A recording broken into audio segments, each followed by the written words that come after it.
सभी विद्यार्थियों का बहुत बहुत स्वागत है। पिछले वीडियो में हमने ये देखा कि किस तरीके से फेसेस, कॉर्नर और एजेस और सेंटर पर मौजूद अवयवी कण या कॉन्स्टिट्यूएंट पार्टिकल अपना कंट्रीब्यूशन देता है एक यूनिट सेल के अंदर। मैंने फिर से इसको देखिए यहाँ पर लिख रखा है कि कॉर्नर टोटल 8 हुआ करते हैं। हर कॉर्नर अपना कंट्रीब्यूशन 1/8 देता है। सेंटर 1 होता है और हर सेंटर पूरा का पूरा अपना कंट्रीब्यूशन देगा। फेसेस 6 हुआ करते हैं और उस पर मौजूद जो कॉन्स्टिट्यूएंट पार्टिकल होंगे उनका कंट्रीब्यूशन 1/2 होगा एक पर्टिकुलर यूनिट सेल में। इसी तरीके से एजेस या किनारे जो होते हैं उनका 1/4 कंट्रीब्यूशन होता है किसी यूनिट सेल के अंदर। आज के लेक्चर में हम समझने की कोशिश कर रहे हैं बच्चों कि किस तरीके से हम किसी यूनिट सेल के टोटल जो परमाणु होते हैं या एटम्स होते हैं उनकी संख्या कैसे निकाल सकते हैं। तो आइए जल्दी से देख लेते हैं और एक यूनिट सेल मैं करवा देता हूं, बाकी आप खुद प्रैक्टिस कीजिएगा। मैं आपको एफसीसी के बारे में बताने जा रहा हूं।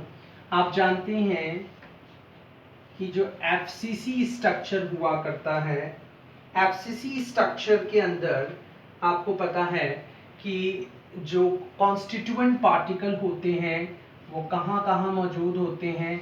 6 तो फेसेस पर होते हैं और 8 कॉर्नर्स पर होते हैं। एफसीसी का मतलब फलक केंद्रित जो है इकाई कोष्ठिका हम इसे कहते हैं, एकक कोष्ठिका भी कह सकते हैं। तो इसमें 8 कॉर्नर पर अवयवी कण मौजूद हैं और 6 फलकों पर मौजूद हैं। अभी अभी आपने देखा कि हर फेस अपना कंट्रीब्यूशन कितना दे रहा है, 1/2।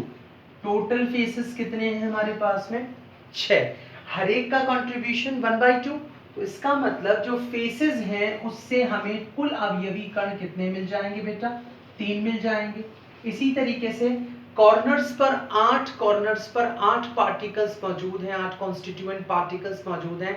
हर एक हमें कंट्रीब्यूशन कितना दे रहा है, 1/8। और कितने मौजूद हैं, 8। तो 8 से 8 चला गया तो ये हो गया 1।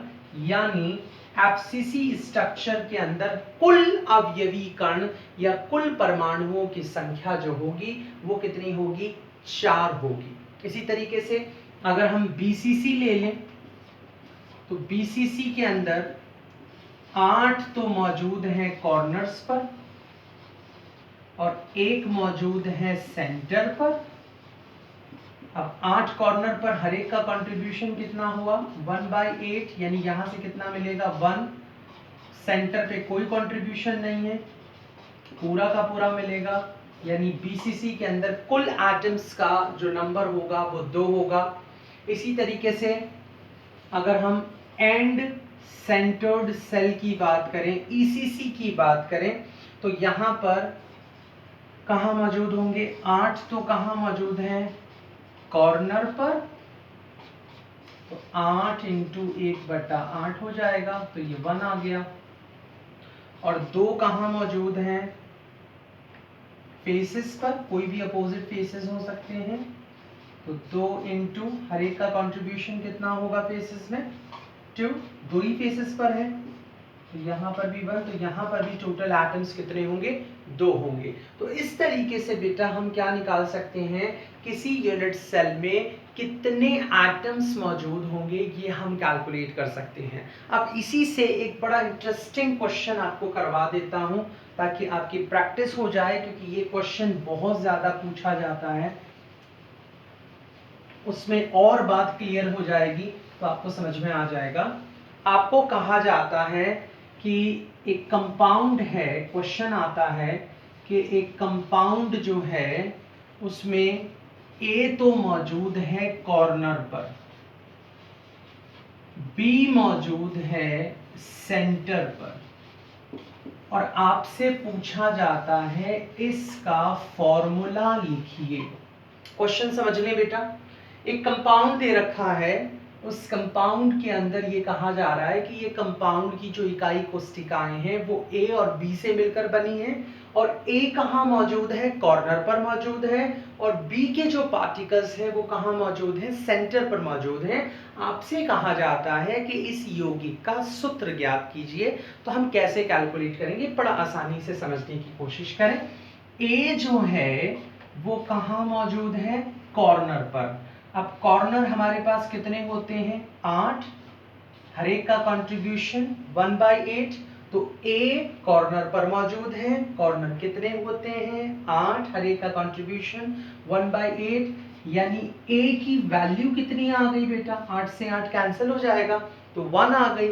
इसी तरीके से B कहाँ मौजूद है, सेंटर पर, और सेंटर क्या किसी से कंट्रीब्यूट होता है, नहीं, ये पूरा का पूरा रहता है, कंट्रीब्यूशन इसका नहीं होता। तो ये अपना 1 + 1 जो है, शेयरिंग नहीं होती, कंट्रीब्यूशन तो होता है, पूरा कंट्रीब्यूशन होगा, लेकिन शेयरिंग किसी के साथ नहीं होती, इसलिए हम इसको 1 ही रखेंगे। तो 1 और 1 टोटल एटम्स तो 2 हो गए, ये 2 लिखने की जरूरत नहीं है, आप सीधा सा ये देखें, A के पार्टिकल कितने हैं, 1, तो A के नीचे लिखते हैं 1, B के पार्टिकल कितने हैं, 1, तो B के नीचे लिख रहे हैं 1, और 1 को हम लिख नहीं सकते हैं, इसलिए हमारा जो कंपाउंड का फॉर्मूला होगा दैट विल बी AB। वापस देख लें, अगर A कहाँ मौजूद है, कॉर्नर पर, और B कहाँ मौजूद है, सेंटर पर। तो कॉर्नर कितने हैं, 8, 1/8, तो 1 आया। B कहाँ है, सेंटर पर, सेंटर का 1 × 1, 1 आया, तो A के नीचे 1, B के नीचे 1, तो हमारा फॉर्मूला हो जाएगा AB। इसी फॉर्मूले को, इसी क्वेश्चन को थोड़ा सा चेंज करते हैं। अब हम क्या कर रहे हैं कि ये जो B है, इस B को हम कहाँ लिख देते हैं, इस B को फेसेस पर लगा देते हैं बेटा, और इसका फॉर्मूला निकालने की कोशिश करते हैं। What will be the formula, अगर B फेसेस पर आ जाएगा, देखिए फिर वापस से करके देखते हैं, A कहाँ मौजूद हो है, कॉर्नर पर, तो हर एक का कंट्रीब्यूशन 1/8, तो आंसर कितना आ गया, A का वही 1 आएगा। B कहाँ मौजूद है, फेसेस पर, फेसेस कितने होते हैं, 6, हर एक का कंट्रीब्यूशन 1/2, तो ये कितना हो गया 3, यानी A के नीचे में कितना लिखूंगा 1, B के नीचे कितना लिखूंगा 3, तो हमारा जो फॉर्मूला होगा that will be AB3। this will be your answer। I hope आपको क्वेश्चन समझ में आए होंगे, आई होप ये कॉन्सेप्ट आपको समझ में आया होगा। अगर समझ में आया है तो आप ज़रूर लाइक करें, शेयर करें, सब्सक्राइब करें। Thank you for watching the video.